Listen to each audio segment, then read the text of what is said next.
करेलापुर नाम के गांव में पीलू चिड़िया रहती थी। उसका पति बबलू और बेटी बबली भी उसी के साथ रहते थे। वो लोग बहुत गरीब थे। एक दिन बबलू जब मजदूरी करके लौट रहा था, तभी उसका एक्सीडेंट हो जाता है और उसकी हड्डी टूट जाती है। घर के खर्चे का बोझ अब पीलू पर आ जाता है। पीलू, ये क्या हो गया? मैं तो अपाहिज हो गया हूँ। पता नहीं कब ठीक होऊंगा। अब तो पूरे घर के खर्चे का बोझ तुझ पर आ गया है। बेटी की स्कूल की फीस, किराया, मेडिकल का बिल, क्या क्या संभालेगी तू? आप चिंता मत करो जी, मैं सब ठीक कर दूंगी। मैं मेहनत करूंगी, आपका अच्छे से अच्छा इलाज कराऊंगी। बेटी, तो अपने पापा का ख्याल रखना। मैं काम ढूंढने जा रही हूँ।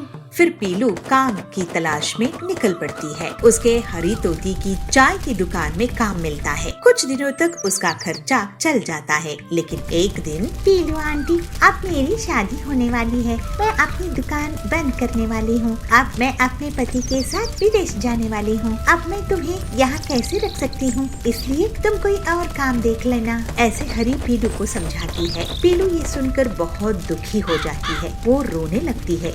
जब वो घर जाती है तो उसकी मकान मालकिन वहाँ पर बैठी रहती है। पीलू, 3 महीने हो गए हैं, मुझे किराया नहीं मिला। अब और देर नहीं चलेगी। किराया देना है, नहीं देना है तो घर खाली कर देना। हे भगवान, हमको सहारा दो। मुझसे अपने घर की हालात देखी नहीं जाती। मुझे हिम्मत दे भगवान। आखिर मुझे कोई काम क्यों नहीं देता है? मैं क्या करूं? घर में बीमार पति है, पढ़ने वाली बेटी है। अगले दिन फिर से पीलू काम की तलाश में जाती है। तभी वो एक बैम्बू की खेत के ऊपर से निकल रही होती है। उसकी नजर बम्बू पर पड़ती है। जाबाज जी, मुझे आपके बम्बू के खेत में काम दोगे क्या? मैं बहुत गरीब हूँ और मेरा परिवार बहुत मुसीबत में है। बहन, बैम्बू के खेत में ज्यादा कुछ काम नहीं होता है। मैं अकेला ही सब कुछ कर लेता हूँ। हाँ, अगर तुम बम्बू खरीदना चाहो तो मैं तुम्हें ये सस्ते दामों में बेच सकता हूँ। फिर थोड़ी देर में कुछ सोचकर जाबाज से कहती है पीलू,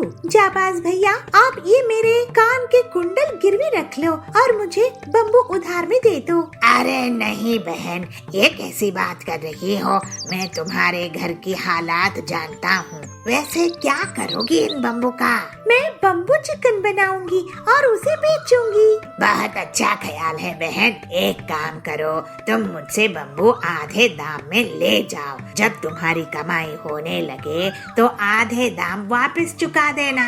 और मेरा दोस्त कालू कौवा तुम्हें ऐसे ही उधार में चिकन दे देगा, लेकिन तुम 2 दिनों में पैसे वापस चाहिए होंगे। ठीक है, मैं आपके पैसे 2 दिनों में दे दूंगी। फिर पीलू जाबाज से बम्बू और कालू से चिकन लेकर घर आती है और फिर घर में बम्बू चिकन की तैयारी करती है और अगले दिन उसे ले जाकर बाजार में बेचने लगती है। बैम्बू चिकन ले लो, गर्मा गर्म बैम्बू चिकन, चटपटा स्वादिष्ट बैम्बू चिकन। तो वहाँ पे सुंदरी आती है। बहन, ये बम्बू चिकन कितने की है? मैंने तो कभी बम्बू चिकन के बारे में सुना ही नहीं था। सिर्फ 50 रुपए प्लेट है सुंदरी बहन। ये मेरे गांव की स्पेशल डिश है। इसको यहाँ पे कोई नहीं जानता है। एक बार खा के तो देखो। मुझे पहले एक चखने के लिए दो, अगर अच्छी लगी तभी पैसे दूंगी। सुंदरी एक बैम्बू चिकन खाती है। वाह बहन, बैम्बू चिकन तो कमाल की है। ये लो पैसे और मुझे 5 प्लेट पैक कर दो। मैं कल अपनी सहेलियों के साथ तुम्हारे पास आऊंगी। ये सुनकर पीलू बहुत खुश होती है। पीलू शाम में दुकान बंद करके सबसे पहले जाबाज और कालू को उनकी उधार की रकम वापस कर देती है और एक एक प्लेट उन्हें भी बैम्बू चिकन देती है। पीलू बहन, अब तो तुम्हारी गरीबी दूर हो ही गई समझो। अब तो मैं तुम्हें रेगुलर बैम्बू सप्लाई करूँगा। पेमेंट की तुम चिंता मत करना। ऐसे बैम्बू चिकन तो विदेशों में भी नहीं मिलता होगा। मेरी तरफ से तुम्हें चिकन मिलता रहेगा। इस तरह से जल्दी ही पीलू की दुकान चल निकलती है और उसके पास पैसे आने शुरू हो जाते हैं। पीलू दिन रात मेहनत करके बैम्बू चिकन बनाती रहती है। एक दिन वो अपने पति को डॉक्टर के पास लेकर जाती है। वाह पीलू बहन, अब तो बबलू भैया बहुत अच्छी कंडीशन में हैं। लगता है इन्हें खूब बम्बू चिकन खिला रही हो। अब कुछ ही दिनों में ये चलने फिरने भी लगेंगे। डॉक्टर साहब, पीलू ना होती तो मैं तो बहुत निराश हो जाता। पीलू की मेहनत के कारण ही मैं और मेरी बेटी अच्छे से हैं। इसने अकेले अपने दम पर इतना अच्छा काम शुरू कर ली और मेरा पूरा इलाज करवाया। ऐसी पत्नी पर तो मुझे बहुत गर्व है। आखिर पति पत्नी एक दूसरे के लिए ही तो होते हैं ना डॉक्टर साहब। पीलू मकान मालकिन का किराया भी पूरा दे देती है। फिर बहुत जल्द ठीक होने पर बबलू भी पीलू की मदद करने लगता है और वो होम डिलीवरी शुरू कर देते हैं। दोनों पति पत्नी अपने बेटी का बहुत अच्छे से ख्याल रखते थे। जल्दी ही पीलू का बैम्बू चिकन आसपास के जंगल में भी फेमस हो जाता है। इतनी मेहनत के बाद पीलू और उसका परिवार बहुत खुशी खुशी रहने लगता है। बंटी एक बहुत ही होशियार मिस्त्री था। इंजीनियर्स भी उससे घर बनाने के पहले सलाह मशवरा करते थे।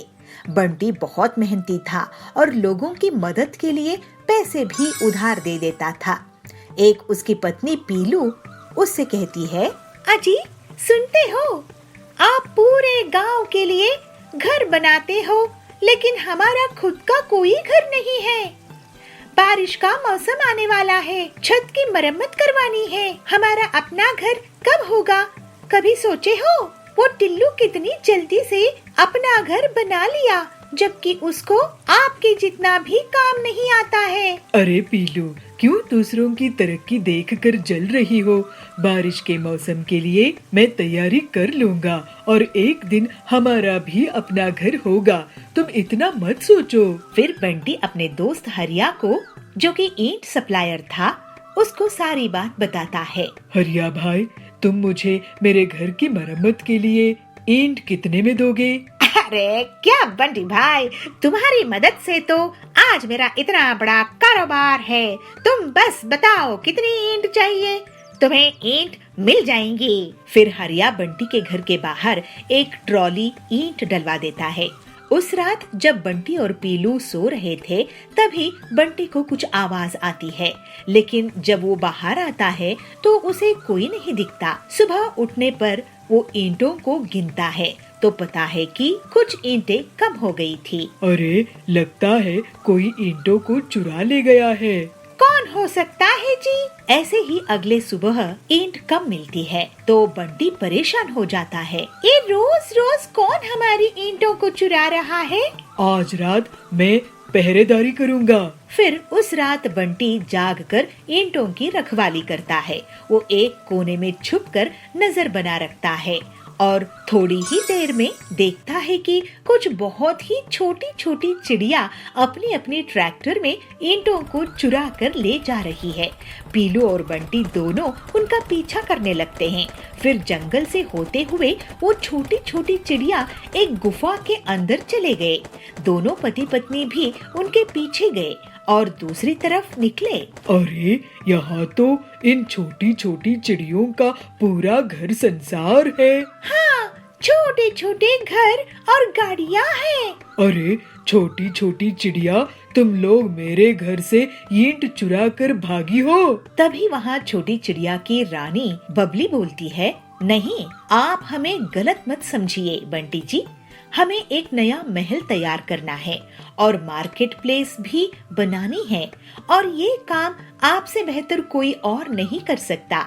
इसलिए हमें आपके घर में चोरी करनी पड़ी और आप हमारे पीछे यहाँ तक आए। ओह, तो ये बात है। मुझे आपके काम आने की खुशी होगी।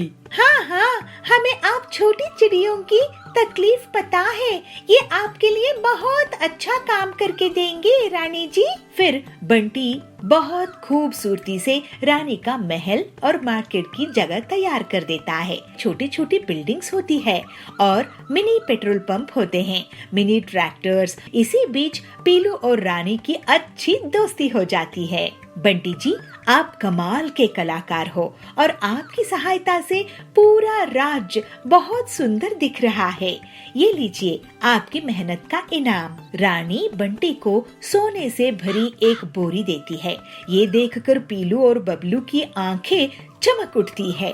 फिर जल्दी ही बबलू अपना एक सुंदर सा बंगलो बनाता है। बबलू अब एक कंस्ट्रक्शन कंपनी शुरू कर देता है और बहुत पैसे कमाता है। फिर पीलू और वो खुशी खुशी रहने लगते हैं। एक छोटे से गांव में पीलू चिड़िया रहती थी। उसका बेटा टिल्लू और बहू बबली भी उसी के साथ रहते थे। लेकिन टिल्लू और बबली को पीलू का साथ रहना पसंद नहीं आता था। पीलू की एक बेटी भी थी। उसकी एक अमीर घर में शादी हो चुकी थी। शादी के बाद वो अपनी माँ से अच्छा व्यवहार नहीं रखती थी। माँ, मैं तुमसे कुछ कहना चाहता था। मेरी आमदनी बहुत कम है। मैं तुम्हारा खर्चा सहन नहीं कर पा रहा हूँ और गांव में वृद्धाश्रम भी नहीं है जहाँ मैं आपको छोड़ कर आ सकूँ। मेरी पूरी पगार घर चलाने में ही चली जाती है। मुझे बच्चे होंगे तो उन्हें स्कूल कैसे भेजूंगा, ये भी मैं सोचता रहता हूँ। कुछ दिन पिंकी दीदी के यहाँ चली जाओ। बेटा, अपनी बेटी के ससुराल में मैं कैसे चली जाऊँ? चल, तुझे तकलीफ ना हो तो मैं ये कोशिश करके देखती हूँ। फिर पीलू अपनी बेटी के ससुराल चली जाती है। बेटी पिंकी, क्या मैं तुम्हारे यहाँ कुछ महीने रुक सकती हूँ? वो क्या है ना, टिल्लू की आमदनी कम है तो वो मुझे तेरे यहाँ रुकने के लिए भेजा है। अरे माँ, मैं तो अपने पति के साथ आज ही स्विट्जरलैंड जाने वाली हूँ। मैं तुम्हें यहाँ कैसे रख सकती हूँ? पीलू ये सुनकर बहुत दुखी हो जाती है। वो रोने लगती है। हे भगवान, इस बुढ़ापे में मेरे बच्चे कैसे हैं जो मुझे सहारा नहीं दे सकते। फिर थोड़ी देर में कुछ सोचकर वो एक सुनार के पास चली जाती है। सुनार भैया, आप ये अंगूठी गिरवी रख लो और मुझे इसके कुछ पैसे दे दो। इस अंगूठी के आपको मैं 5,000 ही दे सकता हूँ पीलू बहन। पीलू उन 5,000 को लेकर एक छोटी सी किराए की झोपड़ी में चली जाती है। इन पैसों से तो एक ही महीने का गुजारा होगा। उसके बाद मेरे पास खाने के लिए भी पैसे नहीं बचेंगे।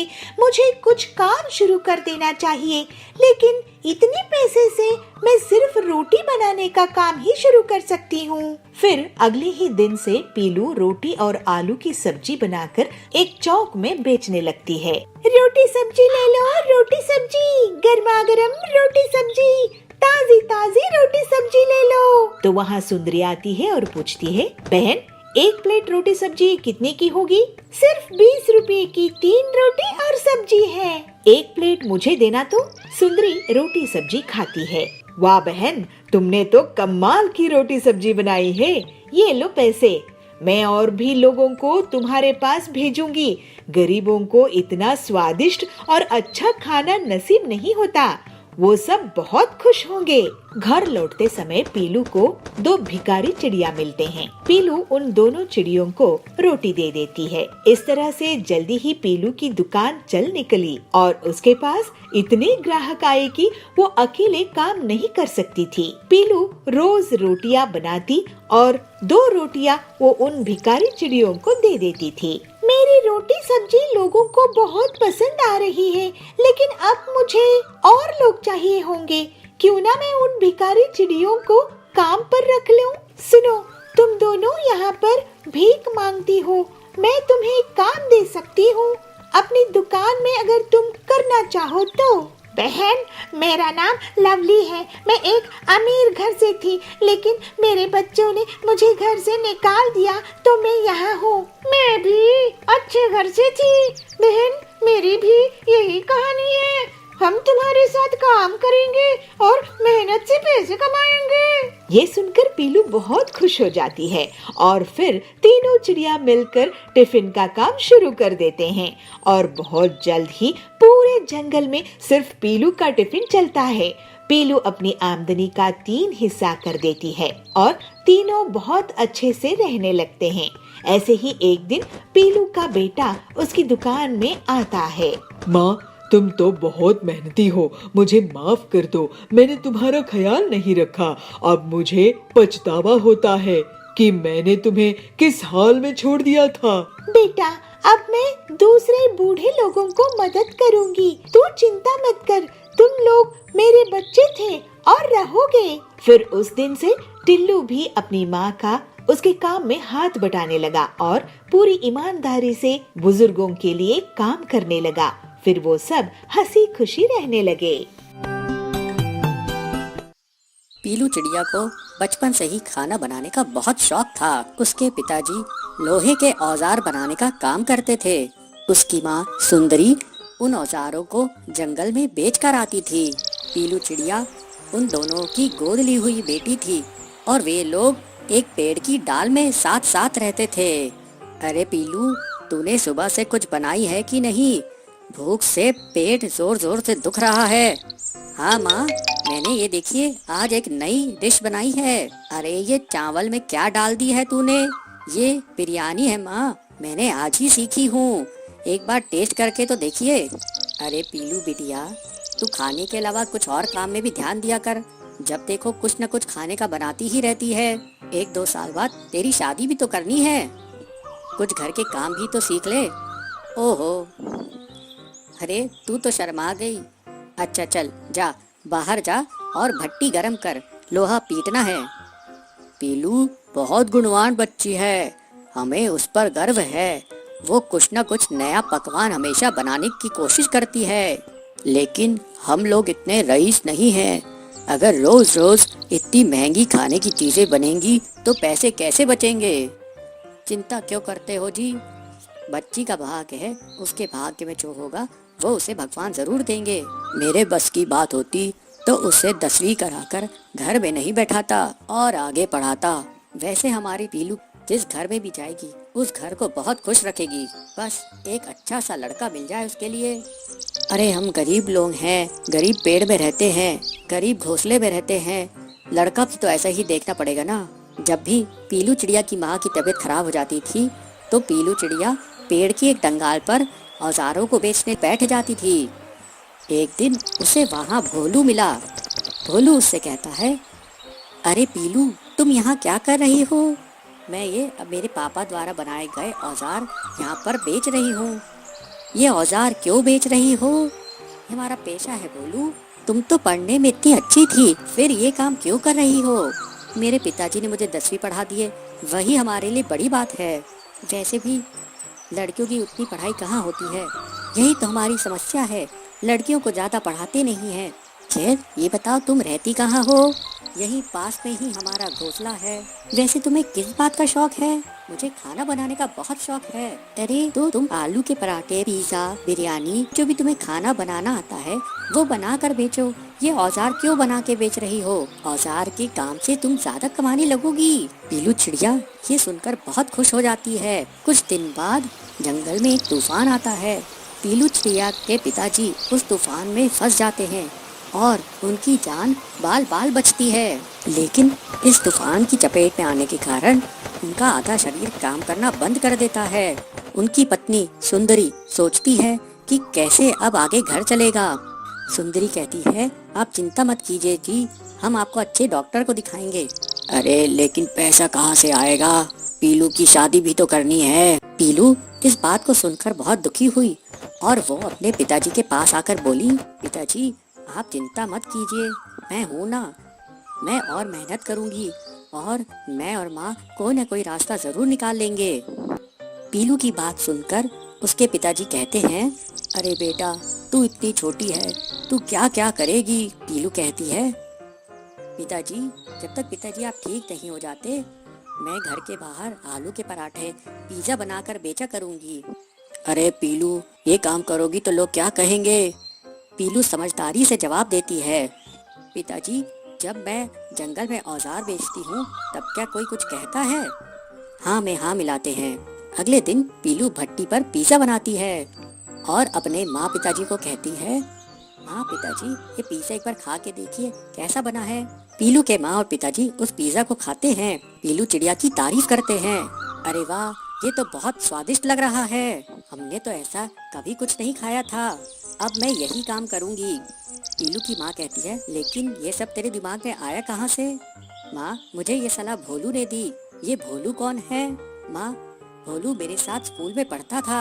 इस तरह पीलू चिड़िया पिज्जा और आलू के पराठे बेचने लगी और जो भी पक्षी उसके यहाँ पिज्जा और आलू का पराठा खाता वो उसका फैन हो जाता। इस तरह से पीलू चिड़िया धीरे धीरे अपनी मेहनत से प्रसिद्ध होने लगी। दूर दूर से पक्षी पीलू चिड़िया के पास पिज्जा और पराठा खाने आने लगे और उसके पास काफी पैसा जमा हो गया। फिर एक दिन पीलू चिड़िया अपने पिताजी को लेकर बड़े डॉक्टर के पास जाती है। डॉक्टर कहता है, इनका इलाज तो हो जाएगा लेकिन बहुत खर्चा आएगा, महंगी दवाइयाँ लगेंगी। कोई बात नहीं डॉक्टर जी, जितना भी पैसा लगे आप मेरे पिताजी को ठीक कर दीजिए। वाह पीलू, तेरे खाने से तो हमारी किस्मत ही बदल गई। अब तू और अब बड़ी दुकान खोल। जैसे जैसे पीलू की आमदनी बढ़ने लगी, पीलू और उसके परिवार का रहन सहन भी बदल गया। पीलू अब एक नए घोंसले में रहती थी। एक दिन भोलू उससे मिलने आता है। भोलू को पीलू का परिवार पसंद करता है और इस तरह से पीलू और भोलू की शादी हो जाती है। कुछ समय बाद उसकी शादी हो गई। उसके ससुर ने उसको तिजोरी की चाबी और बाकी सभी जिम्मेदारी सौंप दी। सिंदूर इसके बाद अपने पत्नी को बार बार कभी खाना, कभी चाय और कभी नाश्ता करवाते सताते रहता था। अब उसकी ससुर को इसके बारे में पता चला तो साधुपुर नाम के गांव में सिंदूर नाम का एक लड़का रहता था। वह देखने में बहुत सुंदर था, लेकिन उसकी एक आदत खराब थी कि वह खाना खराब करता था। वह ज्यादा खाना लेकर खाना फेंक देता था। कुछ समय बाद उसकी शादी हो गई। वह घर जमाई बन गया। उसके ससुर ने उसको तिजोरी की चाबी और बाकी सभी जिम्मेदारी सौंप दी और बोले, मैं अभी तक अच्छे से कारोबार चलाता आया हूँ। अब तुम्हें इन सब को कारोबार की जिम्मेदारी को निभाते हुए कारोबार चलाना है। सिंदूर ने अपनी ससुर की बातों को कबूल किया। सिंदूर इसके बाद अपने पत्नी को बार बार कभी खाना, कभी चाय और कभी नाश्ता करवाते सताते रहता था। अब उसकी ससुर को इसके बारे में पता चला तो वह सिंदूर को बोले, तुम्हें दिन भर में जो चाहिए एक बार में क्यों नहीं बोल देते? तो सिंदूर उदासी से कहता है, मैं तो एक साथ बोलता हूँ लेकिन वो कम पड़ जाता है। सिंदूर के ससुर ने इसके बाद पकाया हुआ खाना कहाँ जाता है इसकी पता लगाने के लिए रसोई में थोड़ी नजर रखनी शुरू कर दी। कुछ दिन रसोई में देखने पर उनको पता चला कि सिंदूर की मांग के अनुसार ज्यादा खाना बनता और वह पूरा न खाने की वजह से बहुत सारा खाना फ्रिज में पड़ा रहता था। इसको देख के चिंतित ससुर सिंदूर को खाने की अहमियत के बारे में सिखाने की ठान ली। एक दिन उन्होंने सिंदूर को बुलाकर कहा, हमारे पहले वाले नौकर के बच्चे की तबीयत ठीक नहीं है, मुझे वहाँ जाना है, क्या तुम भी चलोगे? सिंदूर भी अपने ससुर के साथ जाने के लिए तैयार हो गया। अपने नौकर की बस्ती में जाकर सिंदूर के ससुर ने कहा, मैं अभी रास्ता पूछ कर आता हूँ। इसके बाद सिंदूर वहीं खड़ा रहा। सिंदूर ने एक घर के अंदर झांक कर देखा तो एक छोटा बच्चा भूख के कारण रो रहा था। उसकी माँ ने अपने अनाज के सारे डिब्बे बर्तन देखे लेकिन वो खाली थे। यह देखकर सिंदूर को रोना आ गया। कुछ देर बाद उसके ससुर आए और उसको अपनी नौकर के घर लेकर गए। नौकर के घर जाने पर उसका लड़का बीमार लेटा हुआ था। जब सिंदूर के ससुर ने बीमारी का कारण पूछा तो नौकर ने कहा, ये घर से बचा हुआ भोजन लेकर खाया था, लेकिन उसको नहीं पता था कि वह खाना खराब था। उसको खा के बेटे की तबीयत खराब हो गई है। यह कहकर वह रोने लगा। कुछ देर के बाद सिंदूर और उसके ससुर अपने घर आ गए। घर आने पर सिंदूर अपनी ससुर के सामने हाथ जोड़कर क्षमा मांगते हुए आंख में पानी भर लेता है। जब उसकी ससुर ने कारण पूछा तो सिंदूर कहता है, मैं खाने को कितना बर्बाद करता था और किसी को खाने के लिए 2 वक्त की रोटी भी नहीं है। अब के बाद मैं खाने को कभी बर्बाद नहीं करूँगा। सिंदूर को खाने की कीमत महसूस होने पर उसके ससुर खुश हो जाते हैं और सिंदूर ससुर से कहता है, हमें अन्न को कभी भी बर्बाद नहीं करना चाहिए। इसके प्रायश्चित के लिए मैं अपनी हैसियत के हिसाब से हर दिन अन्नदान का बीड़ा उठाता हूँ। कहते हुए प्रसन्नता से अपने घर के पास के मंदिर जाके अन्नदान पे जुट जाता है। तुम गरीब लोगों की सेवा के लिए दुकान नहीं खोली है मैंने। मैं तुम्हारी दुकान चलने नहीं दूंगी। मैं तुम्हारी दुकान बंद करवा के ही रहूंगी। जबलपुर गांव के जंगल में बबली कौवी एक ठेले में गन्ने का जूस बेचा करती थी। उसकी दुकान बहुत अच्छे से चलती थी और गर्मी में तो ग्राहकों की हमेशा से भीड़ लगी रहती थी। बबली सबसे बहुत अच्छे से बात करती थी। ऐसे ही बहुत समय तक काम करते हुए उसने बहुत पैसे कमाए और फिर कालू कौवे से शादी कर ली। अपनी सफलता के कारण उसको बहुत घमंड हो गया था और वो गरीब ग्राहकों से बदतमीजी से बात करती थी। बबली दीदी, मुझे 2 ग्लास ताजा गन्ने का जूस देना। मैं आपको पैसा कल दे दूंगा। अगर कल पैसे देने हैं तो कल ही जूस पीना। तुम गरीब लोगों की सेवा के लिए दुकान नहीं खोली है मैंने। अरे बबली दीदी, आप ऐसे कैसे बात कर रही है? मैं तो आपका रेगुलर ग्राहक हूँ। देखो बंटी भैया, पैसे रखो और जूस पियो। और हाँ, आज से गर्मी शुरू हो रही है ना, आज से 20 रुपया ग्लास नहीं बल्कि 40 रुपया ग्लास गन्ने का जूस मिलेगा। इस तरह से बबली बहुत घमंड हो चुकी थी। गरीब ग्राहकों से पैसे रखवाती थी, फिर गन्ने का जूस देती थी। कोई गन्ने का जूस नहीं बेचा था जिसकी बबली फायदा उठा रही थी। लेकिन अगले ही दिन बबली की दुकान के सामने पीलू चिड़िया अपना गन्ने का जूस का ठेला खोलती है। उसकी दुकान चलती देखकर बबली उसे जलने लगती है। पीलू चिड़िया, तुम मेरे ठेले के सामने गन्ने का जूस क्यों बेच रही हो? मैं तुम्हारी दुकान चलने नहीं दूंगी। अरे सुंदरी दीदी, गुस्सा मत करो। जंगल में इतने ग्राहक हैं कि हम दोनों की दुकान अच्छे से चल सकती है। पीलू की बातें सुनकर बबली चुप हो जाती है। पीलू अपने ग्राहकों से बहुत अच्छे से बात करती थी, जबकि बबली अभी भी बहुत घमंड से रहती थी। जल्द ही पीलू की दुकान में भीड़ लगने लगती है, क्योंकि वो गन्ने का जूस को सिर्फ 15 रुपए में बेचा करती थी। ये पीलू तो बहुत ही चालाक निकली, सस्ते दामों में जूस बेच रही है। इसकी दुकान बंद करवा दूंगी। मैं भी दाम कम कर देती हूँ, लेकिन उतने पैसों में मैं गन्ने का जूस नहीं बेचूंगी, बल्कि केमिकल वाला नकली मिलावटी जूस बेचूंगी। ग्लास का जंबो साइज बड़ा देखकर जंगल वाले मेरे ही पास आएंगे और पीलू की दुकान बंद हो जाएगी। फिर ऐसा सोचकर बबली अपने घर में केमिकल वाला जूस तैयार करती है और मन ही मन बहुत खुश होती है। जंबो गन्ने का जूस ले लो, जंबो गन्ने का जूस। इतने बड़े गन्ने का जूस कभी नहीं देखे होंगे। जंगल के पक्षी बबली की आवाज सुनकर उसकी दुकान की तरफ भागते हैं और ग्लास का साइज देखकर लालच में आ जाते हैं और सिर्फ कुछ ही मिनट्स में बबली के जंबो गन्ने का जूस बिक जाता है। देखा पीलू चिड़िया, मुझसे पंगा लेने का नतीजा, मैं तुम्हारी दुकान बंद करवा के ही रहूंगी। उसी दिन से पीलू की दुकान में ग्राहकों की कमी होने लगती है और अगले दिन से तो कोई भी उसकी दुकान नहीं जाता है। थोड़े ही दिनों में पीलू को दुकान बंद करने की नौबत आ जाती है। तभी एक दिन डॉक्टर हरिया उसकी दुकान पहुंचते हैं। पीलू, मुझे 1 गिलास जूस देना। बबली की दुकान में भीड़ है, मुझे लेट हो रहा है, नहीं तो मैं उसी की दुकान में जाता। ये लीजिए डॉक्टर सर। अरे वाह, ये बहुत ताज़ा है। ऐसा करो, तुम मेरे हॉस्पिटल में रोज 20 गिलास भेज दिया करो मरीज के लिए। पीलू ये सुनकर बहुत खुश हो जाती है और हरिया के मरीज उसके गन्ने का ताज़ा जूस पीकर ठीक हो जाते हैं। लेकिन तभी वहाँ बबली की दुकान से गन्ने का जूस पीने वाले पक्षी आते हैं और उल्टियाँ करने लगते हैं।